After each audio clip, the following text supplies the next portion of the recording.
The family of a girl who killed transgender teenager Brianna. They have described the year since the murder as beyond our worst nightmares. In a statement released last night, Scarlett Jenkinson's family said that they agreed with the jury's verdict, the judge's sentence, and the decision to name the culprits, and added they are truly sorry for her horrific crimes. Jenkinson was named and given a life sentence along with co-conspirator Eddie Ratcliffe for the murder of the 16-year-old in a Warrington park in February 2023. Both killers were 15 at the time. Jenkinson's family said that their lives were in turmoil, but the immediate focus is to make sure that we don't do anything against the wishes of Brianna's family. They also thanked the mother of Brianna Ghey in their statement, which read, "We offer our sincere thanks to Esther Ghey for her incredible selflessness and empathy towards our family. Her compassion is overwhelming and we are forever grateful. To all of Brianna's family and friends, our community, and everyone else that has been affected by this horror, we are truly sorry." It had been heard earlier that Scarlett Jenkinson wanted to keep part of Brianna Ghey's flesh as a token and said she was excited as she stabbed the schoolgirl to death. A court heard. Jenkinson killed Brianna anticipating that she was going to leave her and wanted part of her body so she would always be with her, prosecutor Deanna Here KC said. She also admitted an earlier incident when Brianna became ill came about in an attempt by her to poison her victim with pills. Miss Year said in a further account of events to a probation officer, Jenkinson had said she and Eddie Ratcliffe deliberately lured Brianna to the park. Here continued.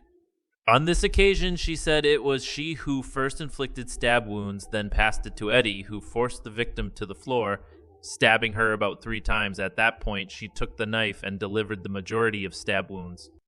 Jenkinson was moved to Brianna Ghey's school after being expelled from another comprehensive for trying to poison a fellow pupil with cannabis sweets. This was her arrest on February 12 for the murder of Brianna. Jenkinson seemed to be an ordinary teenage girl. The then 15-year-old was seen by neighbors as quiet and somewhat anxious, born to hard-working parents, a tradesman father, and a mother who worked in education. But behind the facade lay obsessions with torture and murder, dark fantasies, and expert knowledge on serial killers. Knowledge Jenkinson would draw on to build up her own kill list of other children and ultimately plot Brianna's death. The teenager had already been expelled from several schools by the time she joined Birchwood Community High in Warrington, Cheshire.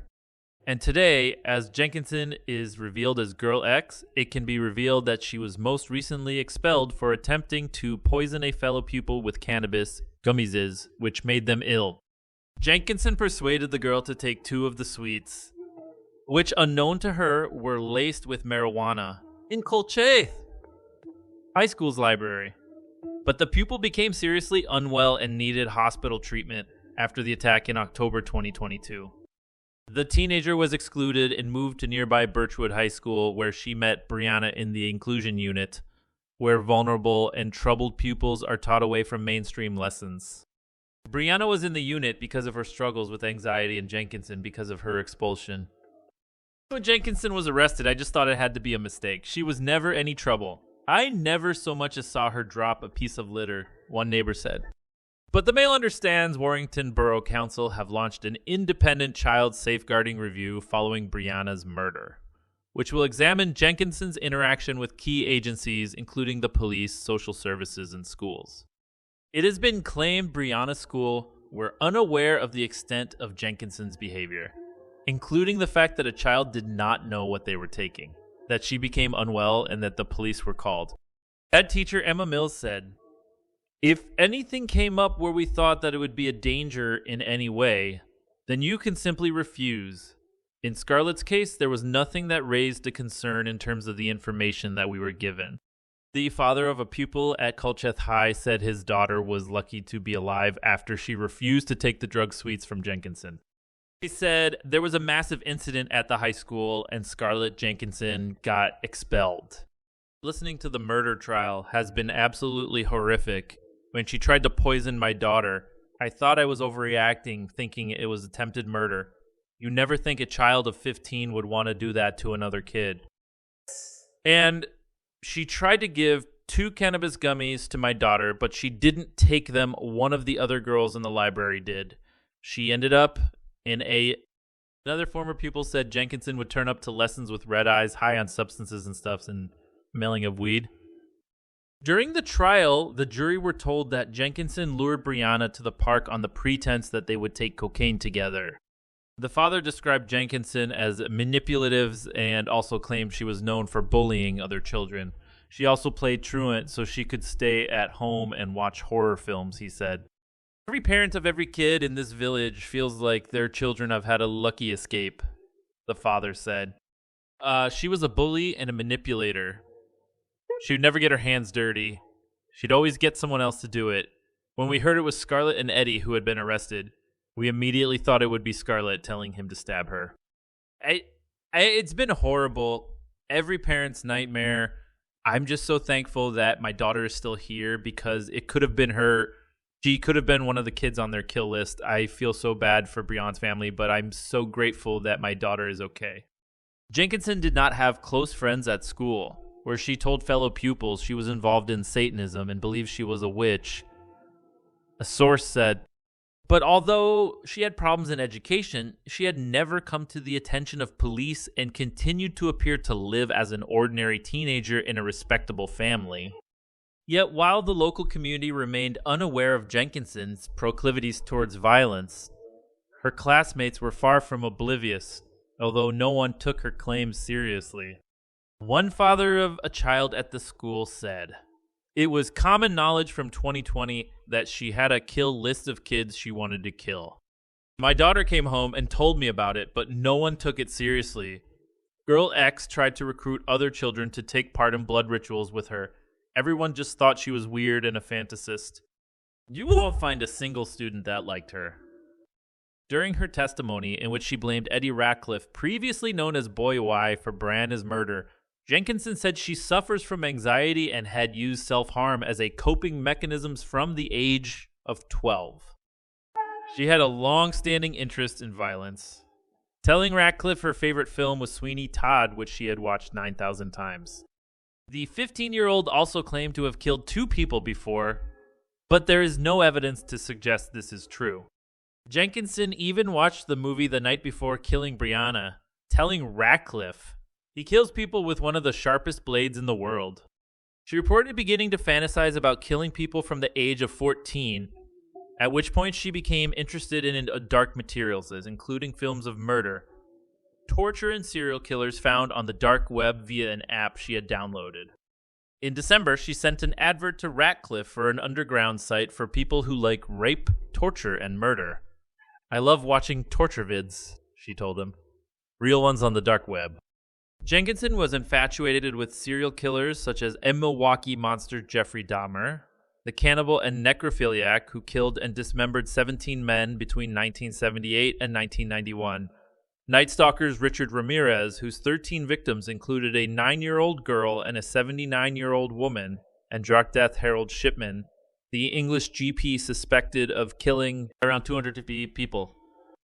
Speaking to Ratcliffe about Ramirez, she told him, "I could talk about him for like 2 hours, including quotes and dates of stuff."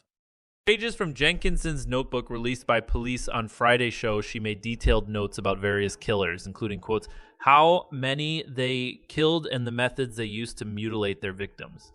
Experts told the Mail how Jenkinson's perusal of online content such as this would have desensitized her to horrific violence she was viewing.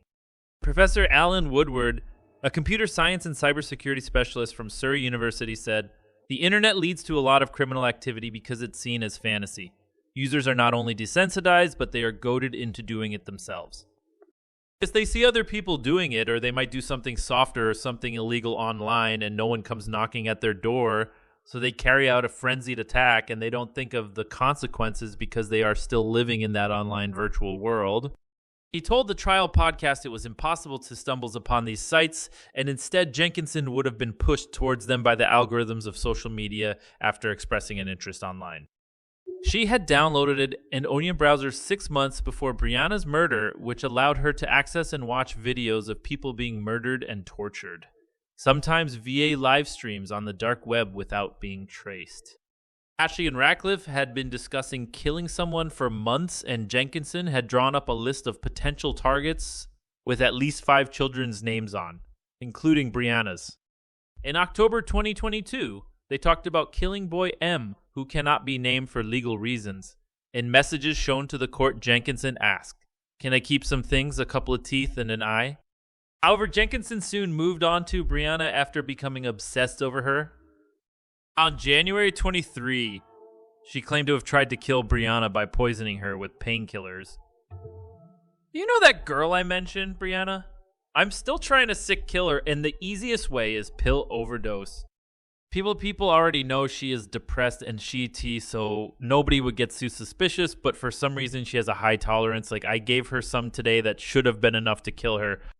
Jenkinson then set about devising a meticulous plan for how to kill Brianna, enlisting Ratcliffe Felpin, crucially, his hunting knife. A handwritten note found by police in her bedroom following her arrest read, "Meet Eddie at Wooden Post 1 p.m. Walk down to library, bus stop. Wait until Brianna gets off bus. Then the 3 of us walk to Linear Park. Go to the Pipe Parle area. I say code word to Eddie. He stabs her in the back as I stab her in stomach. Boy drags the body into the area.